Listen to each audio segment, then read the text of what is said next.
Hey fam, and welcome to another episode of the Wanderlust Wealth Show. Today I have a phenomenal person on the show. Her name is Emily Flood. I've actually known her since college, so over 10 years now, which is absolutely crazy. But this podcast episode is so fun because we really dive deep into the mindset side of things and how the strategy and the mindset side of things is really what helps people excel.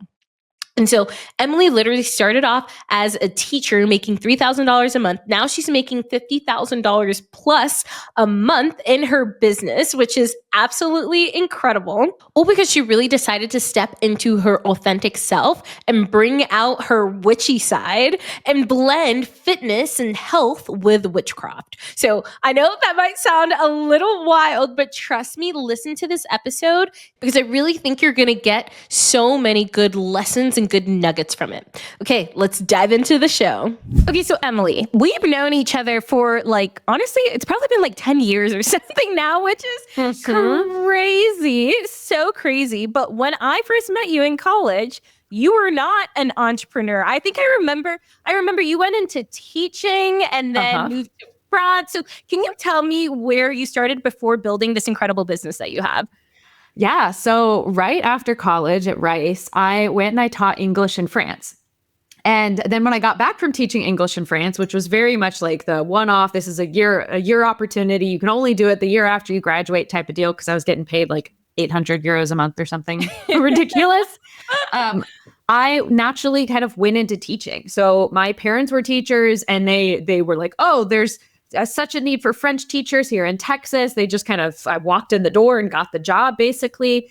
And yeah, I went straight into teaching after college, and I never thought that I would ever be an entrepreneur. But I think, as we might get into it, I think there were signs back in college. Okay, yes. Okay, please tell me what the signs are, because that's what I tell people all the time. It's like, if you're meant to be an entrepreneur. Like you're probably suppressing it and have been suppressing it for years, but generally you have an inkling. So can you tell me kind of what those signs were for you? Yeah. So back in college, I went and I got my yoga teacher certification. And that was something that everyone else at school, they were kind of looking at me crazy. Like, what do you mean you're not going to go out and drink with us because you have this stupid yoga thing the next day? Like, they didn't get it. And so it was this thing where I was constantly kind of stepping away from the crowd, not realizing that was a bad thing, kind of thinking that, oh, it's good to be yourself type of thing was normal. And yet, because I didn't fit into that college bubble of going out and drinking every single weekend, because I was actually focused on personal development and growth, that was such an entrepreneurial sign, because I'd invested in myself and invested in learning a skill set that I didn't think about it, years ago in college, that was going to be the first step on that entrepreneurial journey. But it definitely was, because I was willing to be the type of person who did something different, and that doing something different meant that I didn't fit in with the crowd anymore. Oh, completely. And also, in college, we're really not taught to invest in ourselves, except for college, right? That's the only thing that's actually acceptable to invest in yourself for. But everything else, it's no, you just go and you get the internship, you go get the job. That's about it. That's what you do. So I love that. And it's so interesting you say that, because I remember for me, the first time really, other than traveling, which is also an investment in itself, but the first time I really invested in myself was when I actually got a job working at Cutco. This was in between college and grad school for me. And that's really when I was exposed to personal development. And I feel like I had inklings that I wanted to be entrepreneurial. I didn't really know what an entrepreneur was in college, but I had inklings about it. But when I started working at Cutco and saw that people were living a completely different life, that opened up my eyes. I was just like, wait a minute.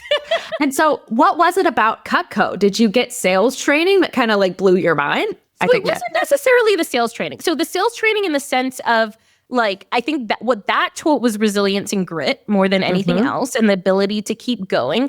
But it was more that there were these people who weren't working regular everyday jobs, and they weren't they were having fun during work as well. And I was like, this is odd, because I'd done engineering internships, right? And my he was a mentor to me, gave me the book, The Four Agreements. And that was like the first real personal development book that I read. And I felt like my mind was just opened up to this crazy new world. Yeah. And so I think it was that. And also seeing how much money they were making selling freaking knives. I was just like, what on earth is happening right now? Yeah. How funny. The book, The Four Agreements, was part of my yoga teacher training as well. Hey, maybe that's an intro. I think I need to like add that to my required reading for all of my like clients and students. Be like, you have to read this. What do you feel like it was for you with like the yoga teacher training, or was it anything else in between then and like when you decided to go full in on entrepreneurship that really like made a switch in your brain? Yeah. And so with the yoga teacher training, it wasn't just here's how to teach yoga classes. It was very much the spirituality was integrated. We were reading the Four Agreements, the Yoga Sutras, all the philosophy. And it was that first introduction, which we're going to get into the witchy conversations here in a bit, I know, but of like radical responsibility and personal responsibility that you can walk in feeling shit into a yoga class and you can transform that energy within yourself throughout the yoga class and then walk out feeling completely different, that your mind had power to shift your reality. And that just like lit a fire in me and like helped me so much. Like, even though after college I went to a more normal career path, that yoga teacher training stuck with me.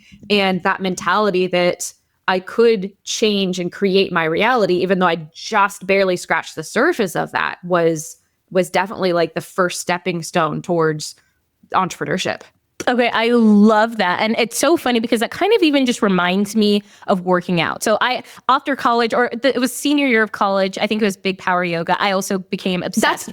Wait, really? That's where I did my yoga teacher training. So amazing. Okay, so the last semester of college, I became obsessed with Big, and I would go twice a day. But yeah, I just loved that you could go in there and come out feeling incredible. And I feel like that's also what got me really into working out and fitness in general, where knowing that, wow, I can really shift everything inside me by just going and getting a workout in or going for a long walk and knowing that your brain has so much more power than you think it does. But we get so surrounded by people who don't think that they have the power, right? So you don't think you do either.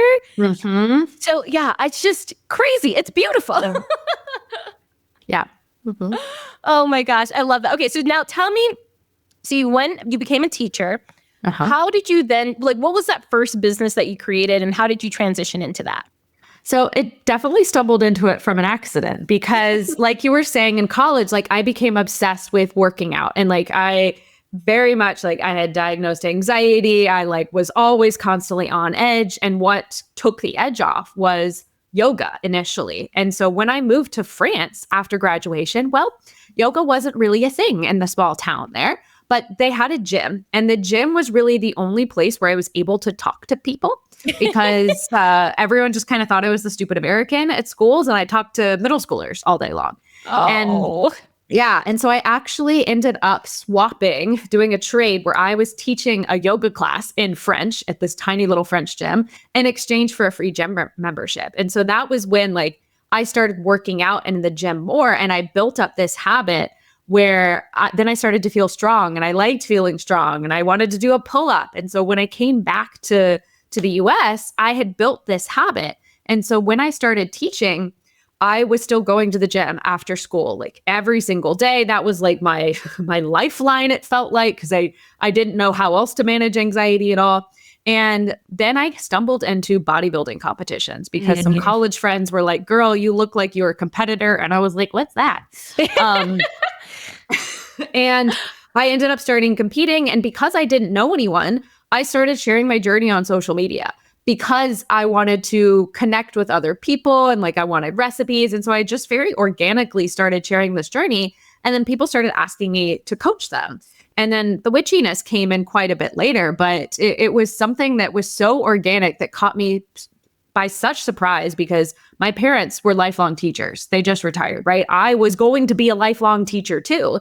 And then it took me by complete surprise that when I started my business that I was able to quit so quickly.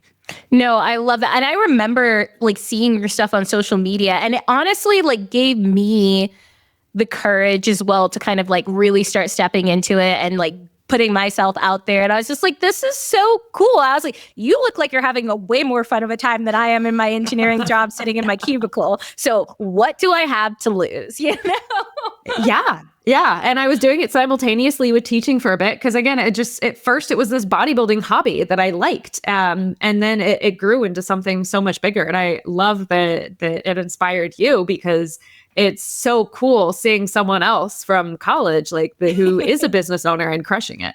I love it. Oh my gosh. Okay. So, what was that point for you where you decided that it was time to actually quit your job, right? Because a lot of people start side hustles and things, but they never really get to that point where they can really jump in full force. So what was that moment for you?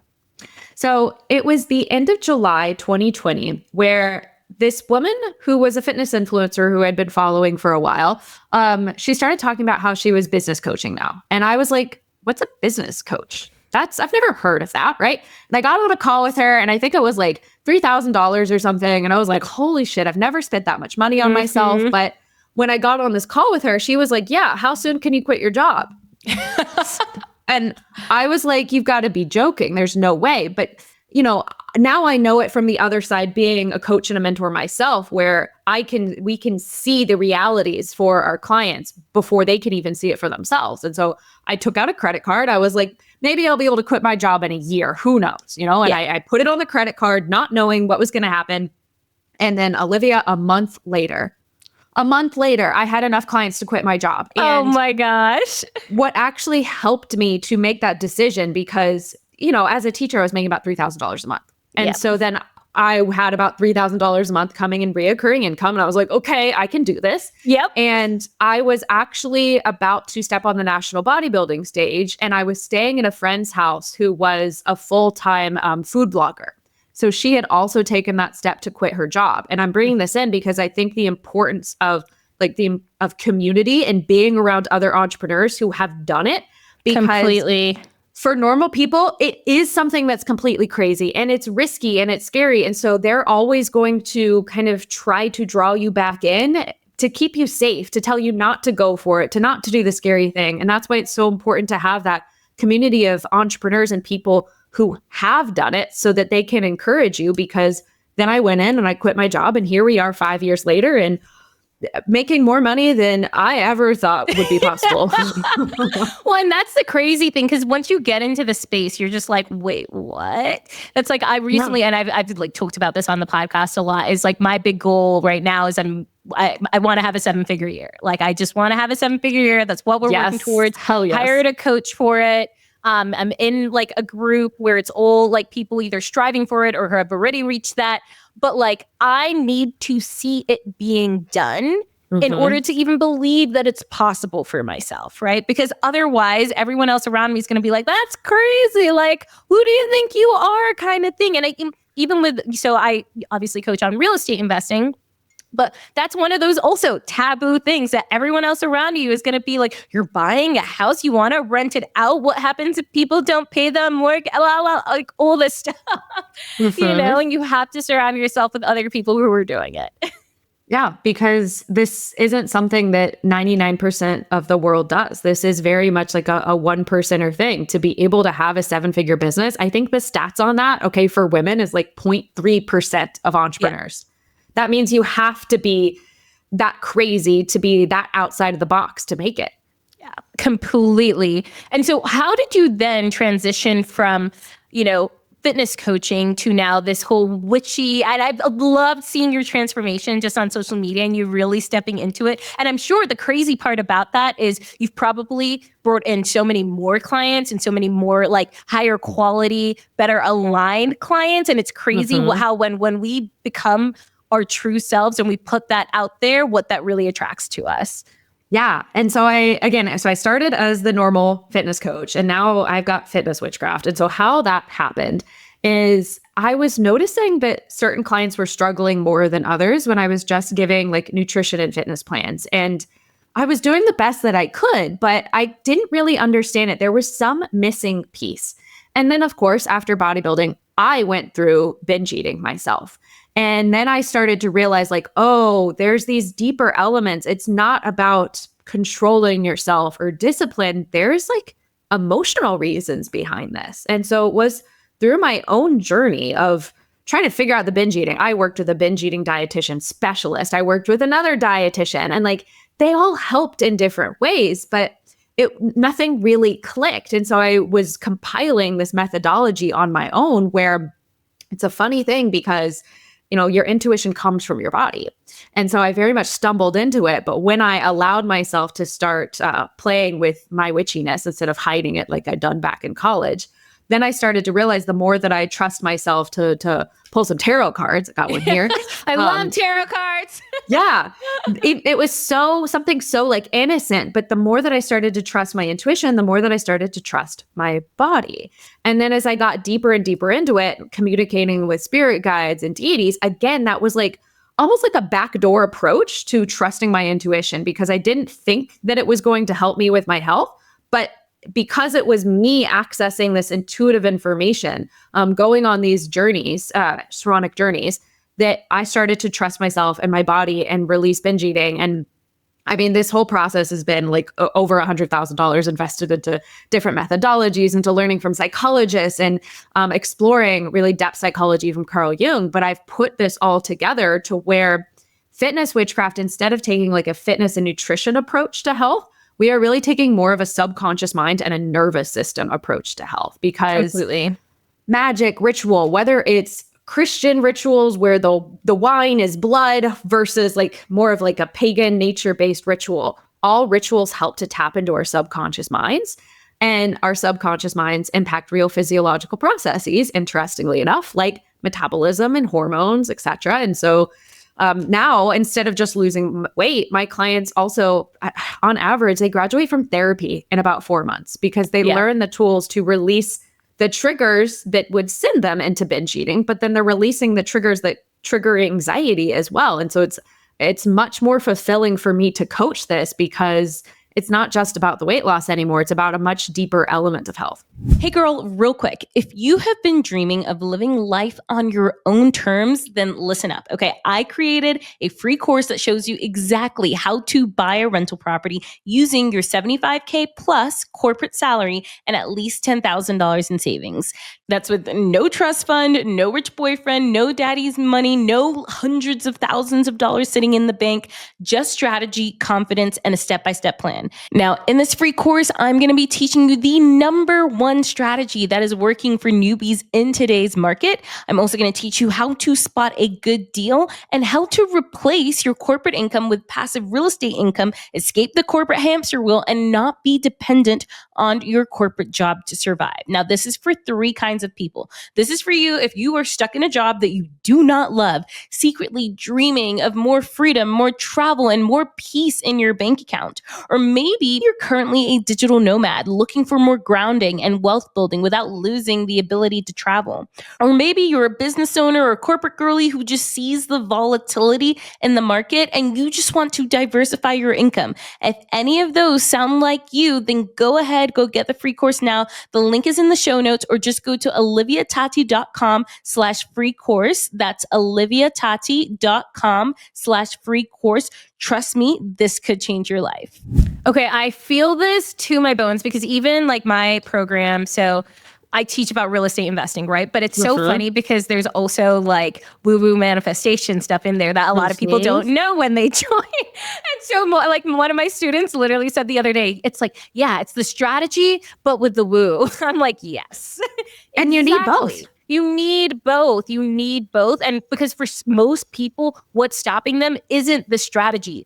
You can get most of the strategy online for pretty much anything. Like information is out there through YouTube videos, through podcasts, through books, through whatever. But usually what's stopping you is in your subconscious more than anything else. And it's like being able to tap into who you really are, why, like what shadows, right? For anyone who doesn't know, shadows are just like stories that you're telling yourself, based off of your past experiences that you don't even realize are on this like subconscious loop. And so really being able to tap into that and break those relationships and break those barriers and tap back into yourself is the key to everything. And that's why I love that you have you're really putting it out there too in terms of witchcraft, right? Because there are so many other people who resonate with that a ton, probably feel really nervous about it and feel really like, oh, well, I can't really tell anyone about this because they're going to judge me, not knowing that there's so many other people out there who feel the exact same way. Yeah. And like everything that you were saying that you do with your clients, both of us are just like nodding along, like, yes, we get this. And like, it's very much the same thing. And I know for my clients in particular, they're like, oh, well, I'm a witch, so it's different, right? Because there's such like a fear that, there's so many of these like manifesting spiritual women, right? Where it's like I like to call it like whitewash spirituality, right? Where it's like, yep. That's the things that are now culturally appropriate, right? Mm-hmm. And then, so when I have clients who are like, oh, well, I work with deities who are like scary and like things that some people might consider demonic or things that it's like giving them an avenue to where they can use their particular spirituality, their spiritual practice, and integrate it in a way that works, but without like taking away all of the like important cultural elements like so many of these mainstream spiritual people do. Completely. It's also so interesting because I find that society in general is so afraid of like the negative in terms of like the demons and the dark side, but it's like you need the dark in order to have the light. Like I think about it like even let's say my real estate investment properties. I have some annoying real estate investment properties and some of them I want to like slap in the face, but I have some incredible ones that are absolutely phenomenal, right? But you have to have both. Like you need that. That's like the balance of life. If you're going to invest in real estate, there's going to be a shitty one and then there's going to be a great one. And if you're afraid of the shitty one, then you're never going to get to the great ones because then you're going to prevent yourself from ever taking that first step. And it is the exact same thing with everything, right? If you're so afraid of tapping into something evil with spirituality, then you're never going to take that step because the fear of it is going to be what holds you back. Completely. And I feel like that's almost what gives like manifestation a bad name, right? Because everyone's like, just think about the positive and then things magically appear. And it's like, no, but you also have to address like the negatives that are at the back of your mind too. And you can't be afraid of it. And also it's not even that they're negative, but it's recognizing the thought that you're having, recognizing the pattern and addressing it more than anything else, Yeah.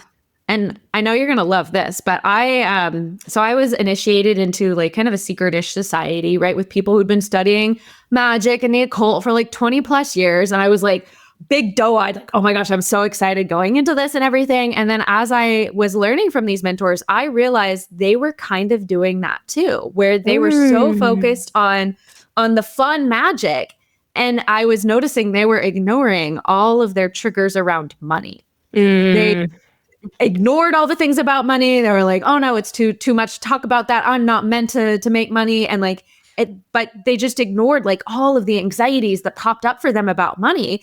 And then I could see that like they weren't actually like getting that great of results from their magic because they were ignoring these fears that they had around money. Whereas if you would just like look at them, especially for so many people, like money is one of the biggest triggers of their lives, right? Yeah. But if you ignore it, it continues to have power over you. And then it's kind of going to cancel out any of your manifestations or magical practices because you're ignoring the fears that you have instead of addressing them. Completely. I feel like the big things that people like honestly have shadows around are like money, love, and that could be either love with a partner, love with family, love with friends, whatever that looks like. And then also body image, right? Like just body and physical, right? I feel like those are like the three major things that people struggle with, but you have to look at it. You have to address it. I even think about like I, for the longest time was like, I'm going to lose weight and I'm like ready to get my abs back, right? I was like, okay, but what in my actions are actually showing me that I don't want this and I'm actually preventing it from happening? And what is actually subconsciously happening back there? you know, so it's like you have to address it if you actually want to make a change. Yeah. And that's one of the first questions that I ask my clients. Like, okay, so you're coming into this program because you say you want to lose weight, but actually, what are 10 reasons why you don't want to?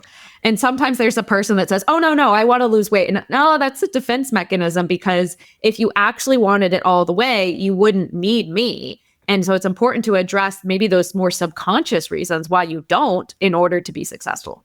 Completely. So I guess for your clients, for example, what are some of those usual subconscious reasons that or common ones that pop up? Yeah. So a big one is trauma happened when they were in a smaller body. And so on a subconscious level, they believe being bigger is safer because they're not as seen. They don't get catcalled, right? That they're not as physically vulnerable. I've had clients where this is a tough one, right? Maybe they cheated on a past partner when they were in a smaller body. And they're in a happy, healthy relationship now, but they subconsciously believe that if they lose the weight, then men are going to ask them out on dates, and they kind of fear that they're not going to be able to say no, and then their relationship is going to be ruined. And whether or not that's a history with past cheating is a different thing. But then also I have clients where maybe their relationship has always been healthy, but then they fear that if they change, what if their partner doesn't love them anymore? And these are all things that logically we can recognize are not logical, but this isn't something that's logical. This is something that's emotional and subconscious. And so it's important to be able to release those fears and address them and come into deeper levels of self-trust so that you can reach those goals without repeating the past again. Yeah, no, I love that. And that's so interesting because, so for example, for a lot of my students, when it's what's preventing you from buying a property, right? For a lot of them, they say, well, I want more money and I want to build generational wealth. But a lot of people don't realize is they don't want the responsibility. And it's if they don't have the money and if they don't have the property, then no one needs to depend on, or maybe it's, their family, they feel responsible for taking care of their family. But the more money they have, the more they feel like they need to give to them, right? And so it's that fear of always having someone come to you for money or having to be the responsible one that's taking care of others. And it's just and they're wait, what? Working through those fears. And so we'll subconsciously protect ourselves from getting more money because then we're afraid that someone might take it from us or we'll have this extra responsibility. Exactly. Oh my gosh. I love this conversation. I feel like we're just going on our own little tangent. Yes. Oh my gosh. Okay. So I guess what was that thing that really allowed you to step into your witchcraft business, right? Because I feel like that must have probably been a really scary thing to do. Oh, yes, it was. Oh my goodness. Okay. So I didn't know it at the time, but I was in a narcissistic abusive relationship. And it was when I'd kind of been coming out as a witch, but it was separate. I was a witch and then I had just had a normal health coaching business, right? The two were separate, but I ended up I was reading a lot of money mindset books because the man that I was dating, he was talking about how his parents were millionaires. They were living in a really rich part of Houston, since those areas. And he was always talking about how one day when his parents died, we were going to have all this money. And I was like, okay. Growing up with teachers, that was something I'd never even considered for myself, but I was trying to start wrapping my head around it. And so I started reading money mindset books. For example, Rich as Fuck by Amanda Frances. Oh my gosh. I love that book. I still read it at least once or twice a year. Yeah, it's great. And that started to wrap my head around I don't want to wait for my boyfriend's parents to die. How can I start to do this myself? And that kind of personal empowerment, personal responsibility ended up leading me to find the business mentor that I'm working with now. And it was one of those weird things where I found her in a book and then I found her podcast, and her podcast was talking about narcissists. And I was like, wow, this is interesting, not realizing that I was in that situation. And on one of the first calls I had with her, she took one look at me and she said, bitch, you have pink hair. Why aren't you putting the witchiness into your business? And my eyes went wide because it had been something I'd been thinking of all year long. Olivia, I had this plan to create this witchy mindset course, and it was all all the planning, but nothing implementing, not telling anyone about it. And she took one look at me and I was like, shit, I have to do it. And it was terrifying. I lost a lot of clients. My business, it was scary. I got an actual eviction notice before I oh my gosh. Oh yeah, it was terrifying. Well, but I want you to really point that out because a book that I just hosted a retreat, and the book that I gave everyone was called The Big Leap by Guy Hendricks or Gay Hendricks, whatever his name is. And it was like whenever you're reaching that upper limit, like the universe in whatever way comes and like throws shit at you, right? Yes. And you have to, but it's like a test of your faith more than anything else. And I even think about any time anything big has happened for me, something crazy has happened before. Like I remember, I'm trying to think of a really good one, but like even before I was about to quit my job, I had put in so many job offers. I applied for so many different jobs because I was just like, I don't know if I really like want to step into this real estate investing and go full entrepreneur. I was like, what if I just get another job for a year or two to hold me over and just kept getting beaten out every single one? Like I applied to over 60 jobs and didn't get any of them. I was so annoyed, so upset, so frustrated. I had a blowout with my parents, this whole thing. But it was like I needed to go through that to step into myself and then just take a freaking rocket ship. And that's what I had to do with my business, because when I first started Fitness Witchcraft, I was very much just like one toe in the witchiness. And like, it was like, nope, that's not enough. You're not going to be successful. And then I would be like 1 foot into the witchiness. Nope, that's not enough. You're going to fail, right? And I kept tiptoeing further. And I'm like, I feel like I'm crazy. I feel like I'm crazy. And I mean, the thing that kind of was the sticking point was my guides kind of came in one day and they said, you need to teach a course on teaching people how to connect with their guides and deities. And I was like, this is nuts. This doesn't seem like it's logical or has anything to do with health. But it was like a Friday night in this course. We weren't talking about nutrition at all. I had a client who'd been dealing with binge eating disorder for years and years and years. She was over 300 pounds. Like she was desperate. Like therapy hadn't helped. Working with dietitians hadn't helped. She couldn't stop eating. And she felt horrible, right? And so she decided to do my spirit guide program because she was worried that like a weight loss program was going to trigger her. And it was just in like week 2, and that everyone had just found their deities, and Aphrodite had come in for her. And she sent us a message to the group saying that she had DoorDashed her usual binge, where she'd ordered like a couple different entrees, right? Like way more than one person can eat. And she was eating, and it was right when she was starting to just feel full. She said that Aphrodite came in for her and helped her to stop. And that was a moment where I was reading this and I was like, this is the most illogical thing ever. I cannot believe this just happened. And it was like a ton of bricks just hit me. And I was like, this is why what I'm doing is so important. Because if therapists couldn't help her, if working with dietitians couldn't help her, and I connected her to her spirit guides, who cares if someone says this isn't logical, this isn't real? Who cares if it is or isn't? Because it helped her. And that was like the moment where I was like, oh, fuck, like this is what I'm meant to be doing, no matter how many people call me crazy, because it's helping people accomplish things that in a million years they never thought they'd be able to. If you've been following me for a while, you know that I absolutely love fashion. Like I am always in bright, colorful clothes. I'm just a bright and colorful human. Even right now, I'm wearing a fabulous green dress, if you can see me on YouTube. But I also just go to a ton of different conferences and retreats and events, and I'm always wearing something different. And everyone always asks me, Olivia, where do you get your clothes from? Now, this isn't some Instagram influencer thing where it's like, oh yeah, everyone asks me. No, actually, everyone does ask me where I get all of my clothes from. And the funny thing is, I actually got rid of half of my closet years ago whenever I started nomading, because I just hate clutter and don't want a ton of stuff. And I'm just not like a stuff girl. And 80% of the time, I'm actually wearing rented clothes from Nuuly. Yes, this fabulous green dress that I'm wearing right now is from Nuuly. I know, I don't actually buy clothes like ever, really. I mainly rent. And that's because, number one, I get bored of clothes easily and I like to change my clothes all the time. That's why I am legitimately always in a new dress. Number two is I hate clutter. Like I just hate having a crazy full closet where I can't find anything and it's just such a mess.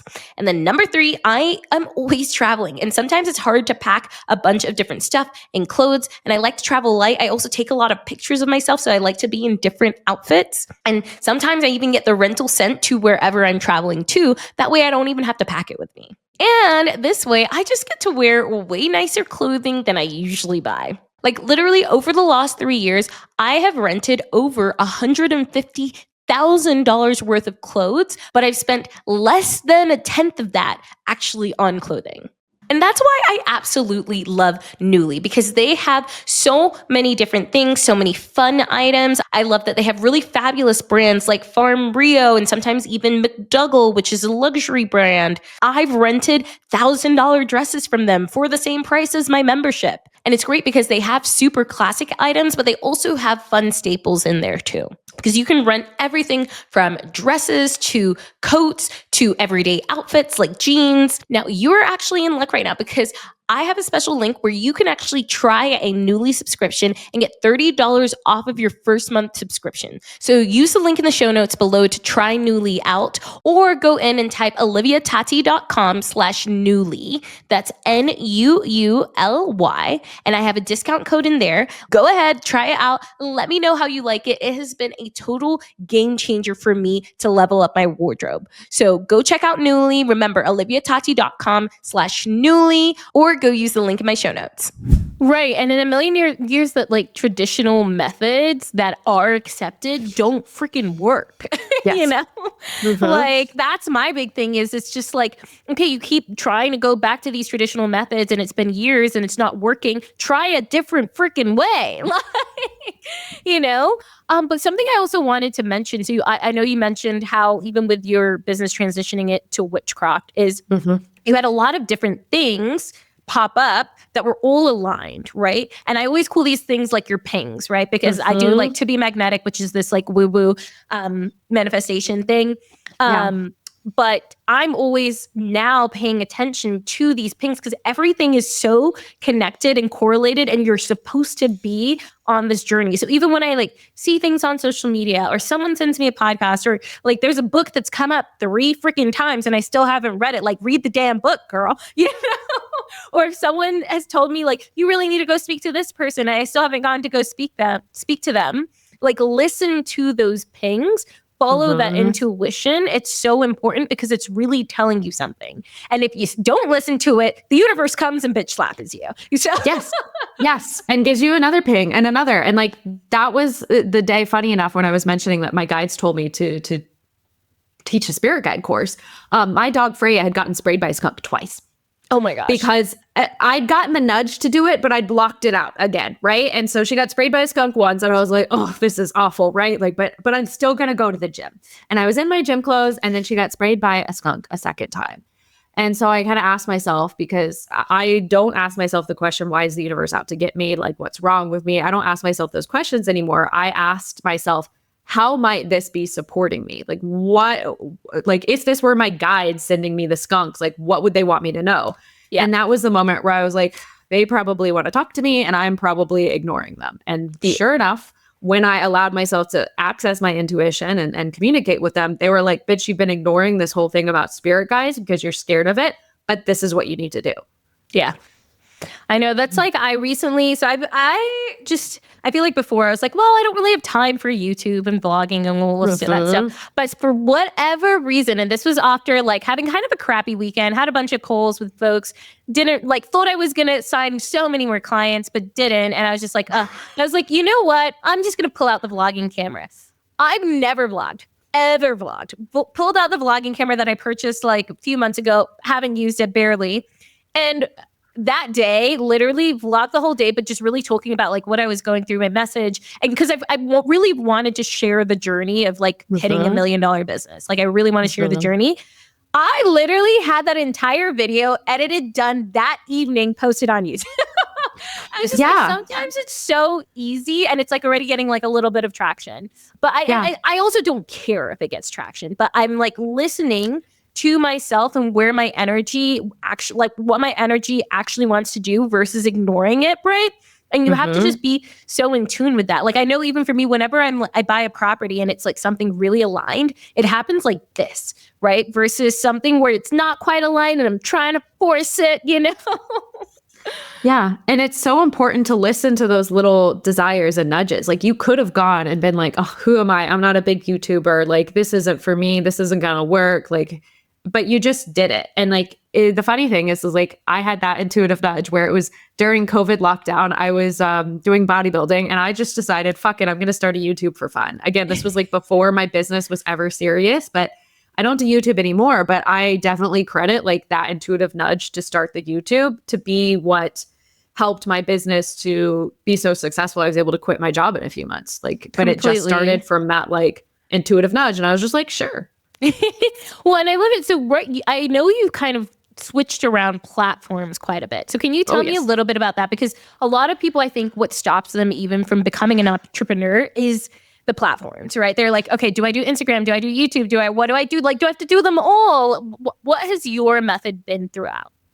Yeah. So I started with Instagram because I mean, that was the big platform when we were back in college 10 years ago. And then I did the YouTube channel for fun, right? I don't do that anymore. And then when I was starting with Fitness Witchcraft, my thing was that my audience on Instagram was so much from the basic fitness and nutrition side that when I started Fitness Witchcraft, it was like all of these people were like, this isn't what I followed you for. Yeah. And I also felt so much constriction around like doing something new and something out of the box that I actually went to TikTok. And the TikTok algorithm fucking loves me. I didn't think it was. I used to be a teacher, right? So TikTok used to be like the little thing that my students were doing, right? Yeah. The dancing thing. I didn't think it was ever going to be useful. And now I've got over 115,000 followers. Like it's going to be more by the time this comes out. But like that was where it took off. And so I have seen so many baby entrepreneurs try to fight for Instagram because they think that Instagram is the prestige, right? But when you're starting a business, it's like you have to go with what works best for you. And so for my business now, I actually take people usually from TikTok to my Facebook group. Mm-hmm. And so some people come in from Instagram. I still post over there, but it's so much less important. And again, people think that they have to do it with Instagram, but what works best for me and my business model is then TikTok to like this intimate Facebook community. Yeah. And so it doesn't have to look one way. People run their business very successfully on Facebook, on TikTok, on Instagram, on YouTube. It's just, you get to pick the one that works best for you instead of trying to like see Instagram as like this cool kids club that you have to do. Completely. Well, and that's the thing. So even for me, like I feel like I've been working on Instagram a bunch for the last few years, but even now I love Threads. Like Threads is my jam right now. Hell yes. I've been like Threads. I can post a bunch of posts in a day. It's really easy for me to really create. Yeah. Like I think I just have so many random thoughts throughout my day in general that it works well for me. Whereas like with, Instagram, the algorithm, everything I feel like is just, it's so much more. And this is not for everyone, right? Like I still like Instagram because I think I grew up with Instagram and I enjoy posting on there. I like posting photos and I've got like, I like the imagery, but I find that people really like get me and I can be a lot wittier on on Threads.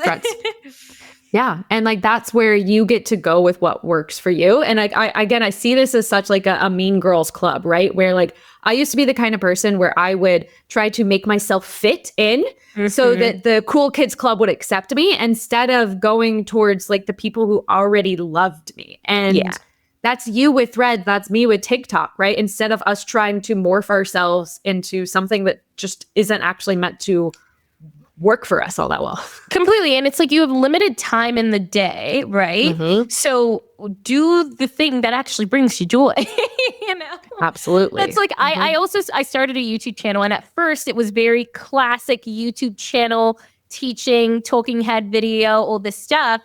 And I burnt out of it so hard, which is why I switched to the podcast, because I love podcasting. I could talk to people forever. I have topics forever, and it's just so me and off the cuff, and I love it, right? But like a really formal sit down in front of the camera YouTube video, I'm not good at. Oh my gosh, I love this. So I guess for anyone who is thinking of entrepreneurship or is thinking of starting a business, what is some advice that you could give to them? And what's a trait that you see when it comes to successful entrepreneurs? Is that you have to get comfortable with failure. Mm-hmm. Because I see so many like baby entrepreneur friends where they put one post up on social media and they're like, it didn't work. I didn't make any money. Yeah.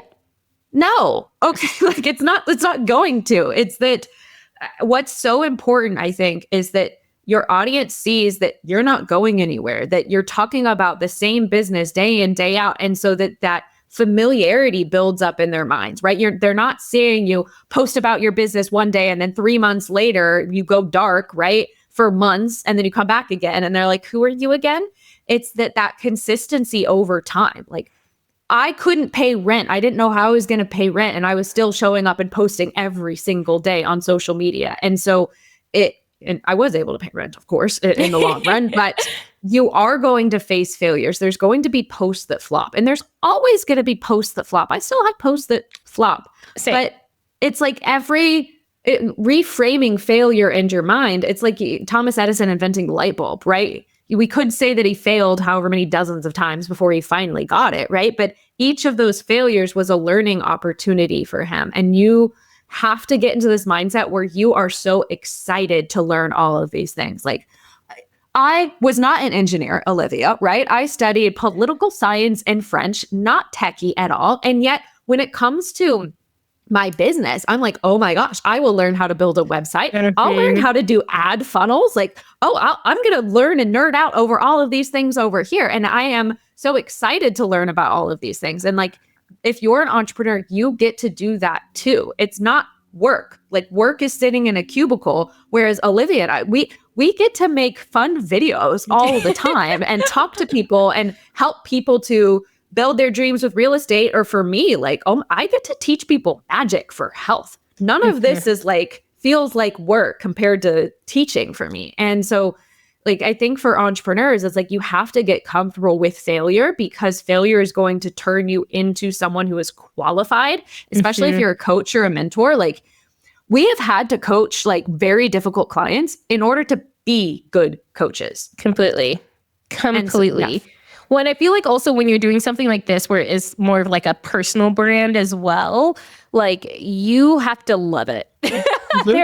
You have to love, or you at least have to have a mission on your heart and a vision on your heart. Otherwise, you're not going to be able to keep going. Like, yeah. And the trolls are going to get to you. Like, every time I have a TikTok that goes viral, I have people dropping Jesus quotes. I have people saying that I have spiritual psychosis, that this and this and this, and how dare you, and how dare you. And again, I just remind myself of those clients who've released binge eating, who've graduated from therapy, and like, so mission-oriented focused that people who misunderstand you, they don't matter. Completely. I have absolutely freaking love this question. We're going to go into the 3 final interview questions I ask everyone who comes on the show. Number 1, what does your ideal perfect day look like? Oh, my ideal perfect day. It's pretty close to what I have now, honestly, because I can do whatever I want. Yeah. So I wake up in the morning right now. I do some witchy rituals while I'm drinking my coffee, at my first cup of coffee. And then I take my dog for a walk, and I actually end up going to a coffee shop where I sit down and I do some work, because I like being around people in the morning. And then I would come back home, and the ideal day from there is like doing creative work for my business. Maybe that's filming some TikToks. Maybe that's having some calls with people, maybe writing my book, going to the gym, and then having like a nice evening where I go for a walk in nature. And that's pretty much my life right now. I love it. And I very much feel that. I know. I find that it's easy to get comfortable, right? Like, so something I'm struggling with is I could just chill. Like, I could just chill and do nothing, right? But knowing myself, I love pushing boundaries. I love growing. And so I'm in that weird phase of, okay, well, we got to break it a little bit to get to the next level. And I'm like, okay, here we go. Yeah, that's the same. Like, I could just chill and read Kindle Unlimited romance novels all day long. Right? But like you, I know that ambition is what drives me as well. And so, yeah, are there days where I don't want to like do things for my business? Yes, but I also like being ambitious and like growth too. Completely. Okay, question number 2. What is your mantra or something that you tell yourself over and over again? Ooh, okay. Your listeners might want to take notes on this one. So I have a couple.